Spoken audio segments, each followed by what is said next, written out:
I've got a bowl blank here that has some drying checks at either end that mean I can't turn a simple eating bowl like I had envisioned when I set it aside. So instead, I'm going to try to see if I can't cut the cracked areas and still make best use of the blank. You've just seen me speed through the first steps, which is to drill a hole for the tenon mandrel after flattening the blank. Then I've chopped it on the stump, mounted it up on the lathe, faced the top, and I've begun to face the sides.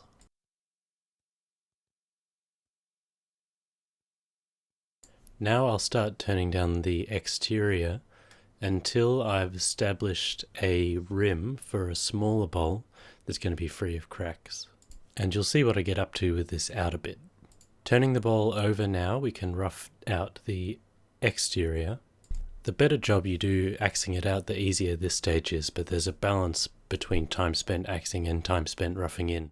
It's also the case that if you're more precise with your axe work, then you can save a bit of material and generally make a larger bowl from each blank that you get.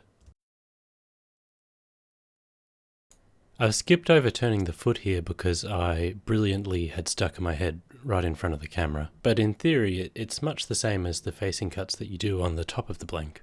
So now I'm trying to establish the actual shape of the bowl.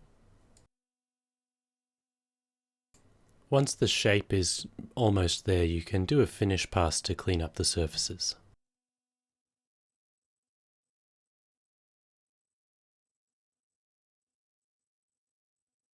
I'm turning down the outside on the top face to match the curve that I've established on the bottom. I'm using some of my nesting hooks here to help get into that tight corner.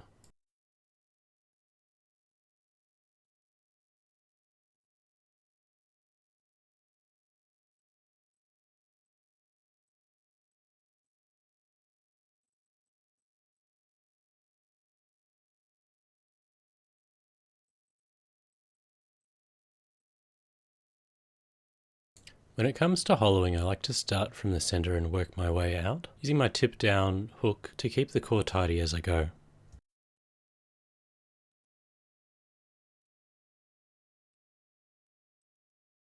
And skipping ahead through the bulk of the hollowing here, you can start to do a finishing pass once you feel that your dimensions are close. And it's always a nice idea to try to get the lip of the bowl done before you take too much off the center so you don't get a lot of deflection. And by deflection I mean the bowl itself flexing under the pressure of the tool, which can cause you to get some chattering and undesirable surface finishes.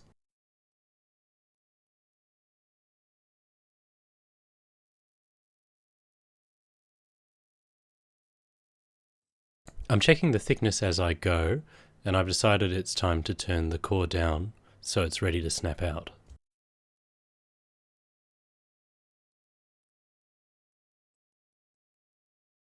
But I've overdone it in this instance because as soon as I try to burnish the bowl, it snaps right off the lathe. Thankfully unharmed though, and quickly off camera I'll use a hook knife to tidy up these nubbins left on the top and the bottom. And now we've got some sound. I fixed my microphone at this point. I'll start by cutting out the cracked areas and then I'll figure out a shape for the remainder of the rim that I think is complementary. I've gone for a 4-handle design on this bowl, so I'll start by carving out the bits that I don't need and then I'll start to work on refining the shape.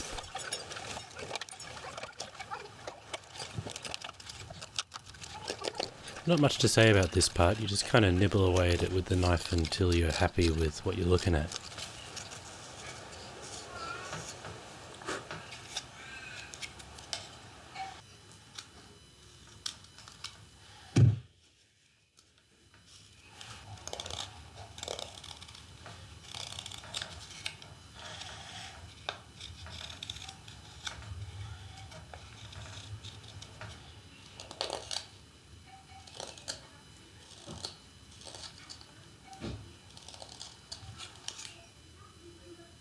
And there you have it. I'm happy with that shape, and an idea's come into my head at this point, so I'll bore some decorative holes next with a brace and bit.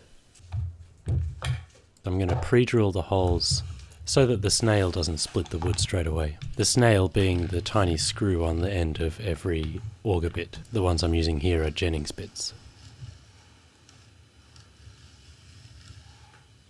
You bore from one side and you don't go all the way through.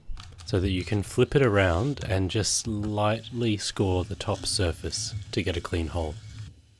The sharper your bit is, the more likely this is to succeed.